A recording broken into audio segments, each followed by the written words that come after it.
Agora é o seguinte, o Thiago Silva está ao vivo com a gente, coloca aqui o Thiago, porque ontem nós falamos aqui que tinha novidade e que a polícia estava próxima de desvendar o caso do mistério do Guilherme, que foi baleado no sinaleiro no Campo Comprido. Trabalha com criptomoedas, dinheiro virtual, muito dinheiro. E o Thiago, ontem teve depoimento da família do Thiago por quase 4 horas. Nós ficamos aqui aguardando. Hoje a família do Thiago foi depor de novo na delegacia. Nós temos uma reportagem especial que nós conversamos. O William Bittar conversou também, inclusive, com pessoas da empresa onde o Guilherme trabalhava. E o Thiago Silva tem agora, então, informação pra gente. O que tem de novo nesse momento? O Thiago está entrando, inclusive, antes da hora aqui, porque tem novidade. Conta pra mim, Thiago. Pois é, e só para orientar aí, porque é tudo muito corrido aqui, boa tarde, Jason, boa tarde o pessoal que está acompanhando o Balanço Geral, já passei para o seu Rubens uma imagem que o delegado está divulgando em primeira mão aqui desse caso, né? O doutor Thiago Nóbrega, responsável pela investigação, gentilmente saiu lá da sala das oitivas aqui da DHPP para atender a nossa reportagem. O senhor ouviu ontem, delegado, de forma muito demorada o pai, foi um depoimento de quase 3 horas. O senhor intimou os familiares hoje, parece que a irmã prestou um depoimento aqui na DHPP. O que a gente pode adiantar dessa investigação, delegado? Boa tarde. Boa tarde a todos. As investigações estão andando, estamos evoluindo. É um caso complexo, é um caso que demanda aí tempo, demanda perícias, mas a gente está conseguindo aí afunilar a linha de investigação, né? A gente tinha inicialmente aquela teoria, né, que poderia ter envolvimento aí com a atividade do Guilherme, envolvido aí numa empresa aí que trabalha, dentre outras coisas, aí com criptomoedas, mas seria até bom a gente conversar e até ressaltar isso para acalmar os clientes dessa empresa, dessa holding, de que, a princípio, não tem relação com o trabalho desenvolvido pelo Guilherme, tá? Isso é importante a gente dizer, a gente não quer gerar nenhum alvoroço aí para clientes dessa empresa e das demais aí que fazem parte da holding. A princípio, não tem relação com a empresa, o atentado que o Guilherme sofreu, tá? A gente não pode adiantar aqui as informações que a gente tem, mas essa hipótese já está sendo descartada, tá? Estamos aí conseguindo afunilar na identificação dos atiradores, estamos próximos a qualificá-los, tá? E uma coisa que é importante a gente destacar, o que aconteceu logo após praticarem esse atentado, atirarem na cabeça do Guilherme e abandonarem o carro cerca de 2 quadras ali do local dos fatos, o que os atiradores fizeram? Eles voltaram para a cena do crime. Eles passaram na frente do local a pé. 2 indivíduos passaram a pé. Um deles segurando um capacete, outro deles com uma mochila de entregador de iFood. Equipamentos esses que estavam dentro do veículo que foi abandonado. Ou seja, foi tudo muito bem planejado, muito bem orquestrado. Para disfarçar ali, para tentar enganar os policiais do locais, eles saíram do veículo, um pegou um capacete, o outro pegou um capacete e uma mochila de entregador, passaram andando na frente do local, ali na João Fallers, até para dar um confere, para ver se realmente tinham feito o serviço bem feito, desceram a Pedro Viriato e seguiram em fuga. Então, eles tiveram essa frieza de passar na frente da equipe policial quando o Guilherme já estava sendo atendido. O senhor acabou de me mandar uma imagem aqui. O que é essa imagem, delegado? A gente vai exibir agora no Balanço Geral. Uma das imagens é da perseguição, tá? Na Pedro Viriato, o momento em que o Etios persegue o veículo do Guilherme. A outra imagem é o veículo sendo abandonado nessa rua aí, próximo ao local dos fatos. Os indivíduos descem do veículo e aparece já um deles portando um capacete e a mochila de entregador. Então, essas imagens já dá para a gente mostrar o local onde eles abandonaram o carro, o retorno para eles para o local dos fatos. Temos outras imagens, vamos divulgar na sequência, tá? e estamos aí, como disse, prestes a identificar os atiradores, né? É claro, precisamos também chegar até o mandante, mas a investigação está caminhando nesse sentido. Em breve vamos chegar também no mandante. O sócio dele, delegado, a gente conversou com o advogado da empresa. O advogado disse que o sócio teria saído um pouco antes, uma pessoa que teria problemas com a justiça, era uma pessoa que já vinha sendo investigado. De repente até cogitou a possibilidade do Guilherme ter sido baleado por engano. O senhor acredita nisso ou não? Não, a gente não acredita nessa hipótese. O proprietário da empresa, que é o dono da holding, da qual o Guilherme era sócio, era diretor de uma dessas empresas da holding, o dono da empresa, da holding, de um modo geral, ele era amigo pessoal da vítima, do Guilherme, não tinham nenhum desafeto, nenhum atrito. Ele teve problema, sim, num passado com empresas anteriores, mas, infelizmente, tudo leva a crer que a vítima, o alvo, era o Guilherme. O alvo não era o dono da empresa. Ô, Jasson, está aqui o doutor Tiago Nóbrega, responsável pela investigação. Eu sei que você também tem muitas dúvidas, como a gente tem. Ele está à sua disposição, Jasson. Ô, Tiago, eu tenho uma pergunta para fazer. A doutora Márcia Marcondes também gostaria de fazer. Doutor Tiago, muito obrigado pela sua participação com a gente ao vivo aqui no Balanço Geral. Doutor, o senhor já tranquilizou aí as pessoas que têm negócios com essa holding, com essa empresa. A polícia já tem uma nova linha de investigação da motivação desse atentado contra o Guilherme? Isso, nós já temos aqui uma nova linha de investigação, tá? Não vamos adiantar nesse momento essa linha, até porque é apenas uma linha, nós não temos certeza, mas essa linha está se afunilando, tudo leva a crer que a tentativa de homicídio foi praticada aí por determinado fator. Então nós já temos uma nova linha de investigação, já temos aí novos suspeitos, tá? Mas a gente não pode aí ser leviano ao ponto de já estar dando esses nomes sem provas concretas, tá? Então temos uma nova linha, como eu disse, descartamos aí problemas relacionados com a empresa. A questão envolvia realmente o Guilherme, isso eu já posso adiantar.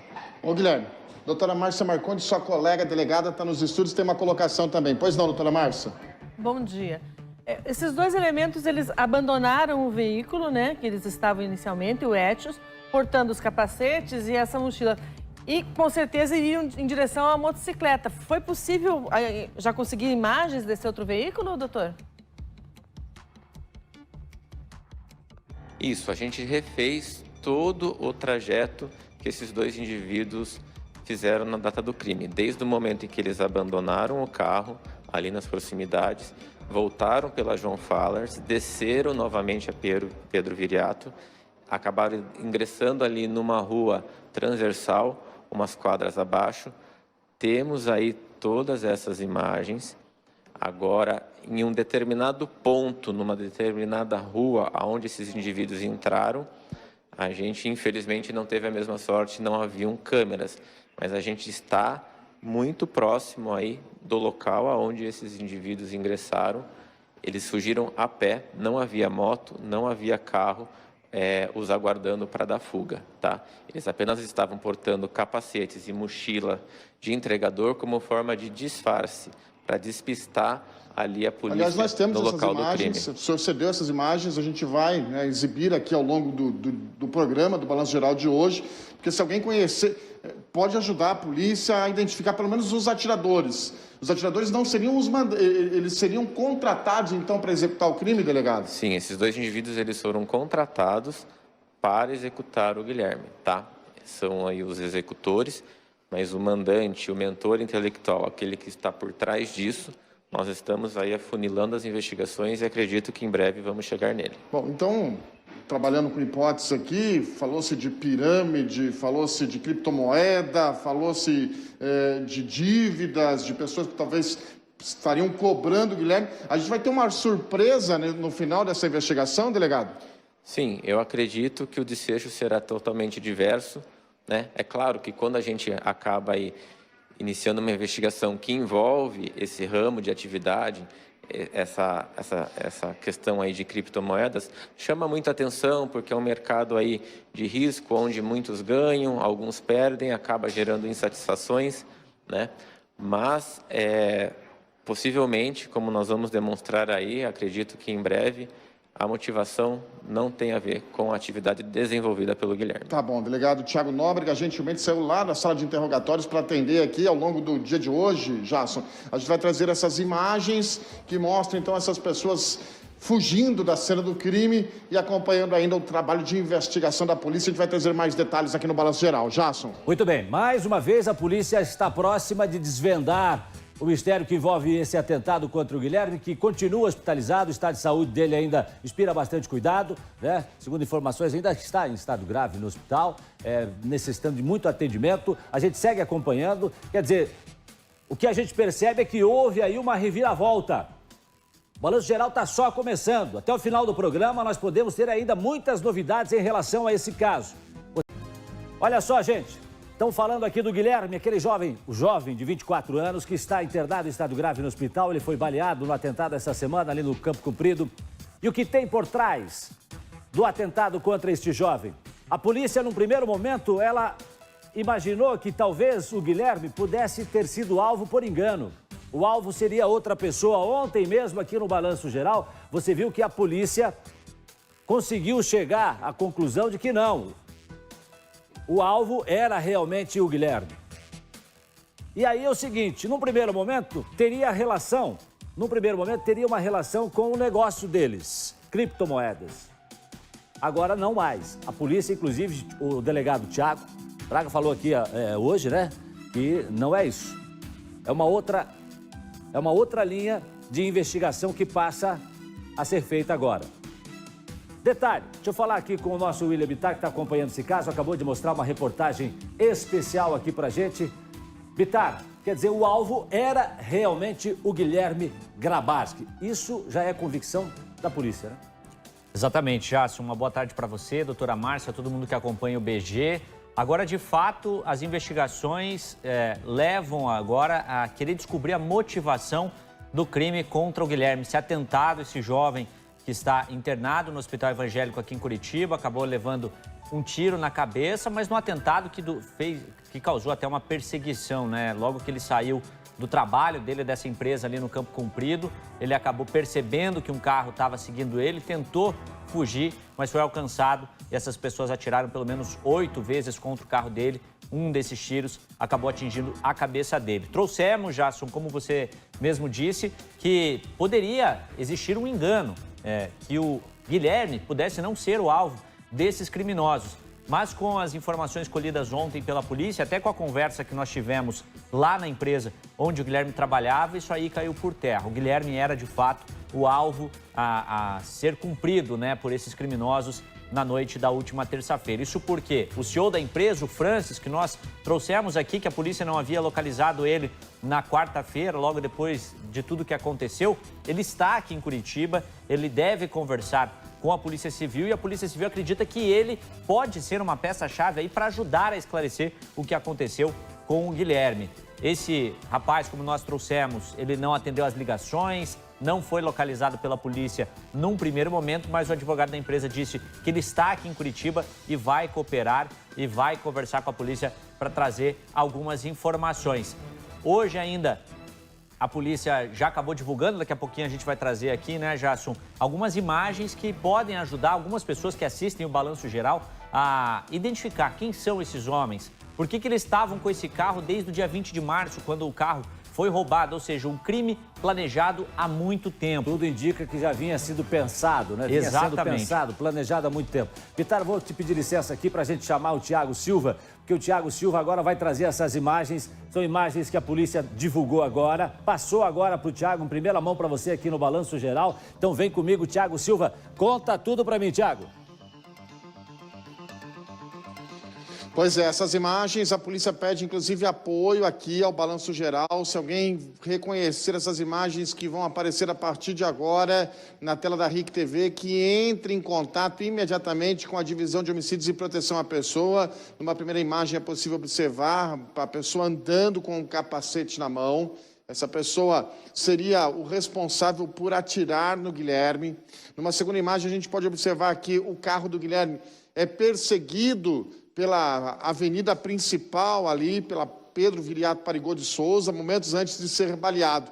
Mas o que chama atenção é a terceira imagem, ô Jasson, porque, segundo informações da polícia, os dois atiradores que passam correndo, então a sequência é assim, às 19h15 acontece a abordagem, a pessoa passa andando pela rua depois de abandonar o veículo, e às 19h47, às 7h47 mais ou menos, essas pessoas elas fogem. O que acontece? Segundo informações do delegado Tiago Nóbrega, responsável pelas investigações, eles atiram na vítima do Guilherme, as pessoas que passam nessas imagens que nós estamos mostrando agora aqui no Balanço Geral, eles atiram, eles entram numa rua sem saída, aí eles abandonam o carro, pegam lá uma sacola, uma mochila de entregadores de aplicativo e um capacete. Eles voltam até a cena do crime para conferir se o Guilherme está morto.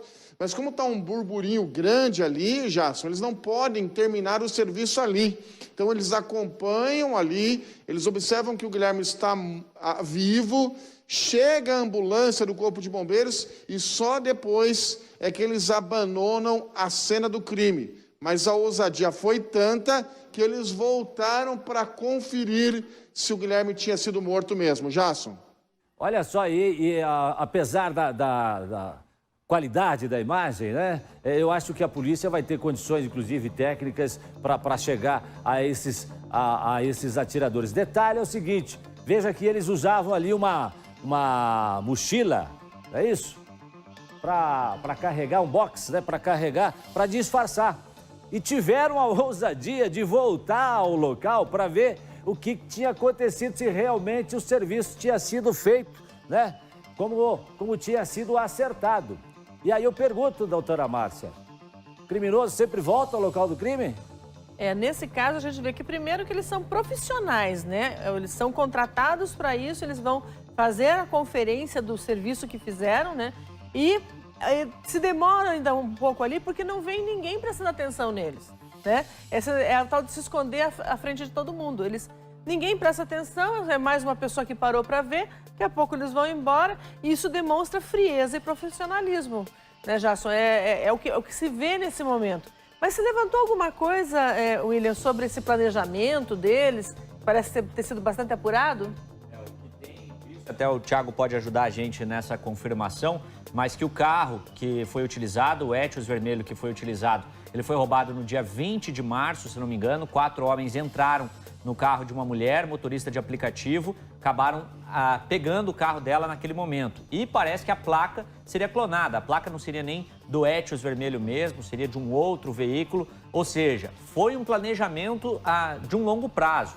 Estamos falando de um crime que aconteceu agora na terça-feira, na noite de terça-feira, e um carro que foi roubado no dia 20 de março. Ou seja, houve um planejamento para que se cometesse o crime com o Guilherme, se escolhesse uma data para cometer o crime contra o Guilherme, e aí, de fato, não tem como dizer que houve um engano. Até porque quando a gente trouxe as informações de um outro homem que poderia ser o alvo, o carro deles é diferente, o porte físico deles é diferente, ou seja, eles estavam mesmo querendo matar o Guilherme e tentaram fazer isso na noite da última terça-feira. Inclusive, voltaram para ver se tinham conseguido cumprir o serviço, se tinham cumprido o trabalho, a princípio, para o qual eles foram contratados. Pois é, agora eu tenho aqui na tela, nossa tela está dividida aqui, tenho 2 repórteres Parfino, conhecem bem o setor policial, 2 grandes jornalistas, e a doutora Márcia Marcondes com 30 anos de polícia.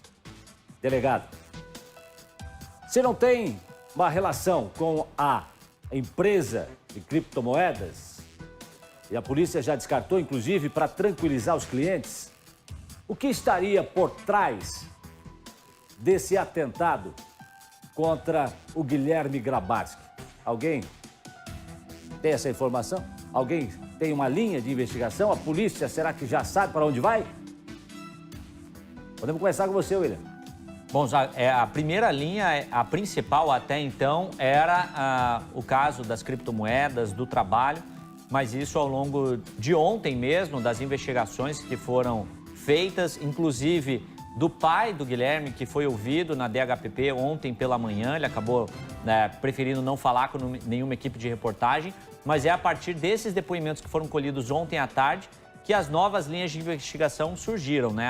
As criptomoedas até então eram o principal foco de investigação da polícia, até por conta de algumas situações em que o dono da empresa foi acusado por várias pessoas de crimes financeiros e poderia ser ele o alvo de tudo isso. Depois que aconteceu isso, depois que ele foi descartado, a polícia teve que criar outras linhas de investigação. Criar não, né? Teve que partir para as outras linhas de investigação que já haviam sido levantadas. Levantou-se a hipótese de um crime passional, por enquanto isso também faz parte da investigação da polícia, mas o que a gente sabe é que a irmã, a mãe, a própria namorada do Guilherme trabalham ali na empresa que ele está trabalhando, né? Hoje está internado, mas ele trabalha ali, é diretor dessa empresa, então difícil também dizer se poderia ter alguma relação a isso. Thiago, que está na DHPP, pode trazer alguma outra informação para a gente sobre as novas linhas de investigação.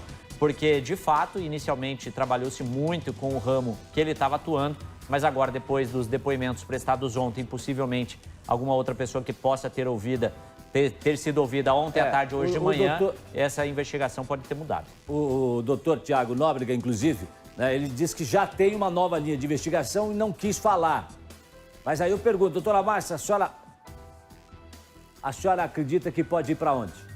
Essa investigação? Jasson, assim, quando a gente tem uma situação em que a gente tem, nesse caso, uma tentativa de homicídio e uma tentativa de homicídio feita por paga, ou seja, feita por alguém contratado para isso não é aquela situação, teve uma briga de trânsito ali, tem que ser algo grave. Por quê? Porque essa contratação, ela é complexa, né?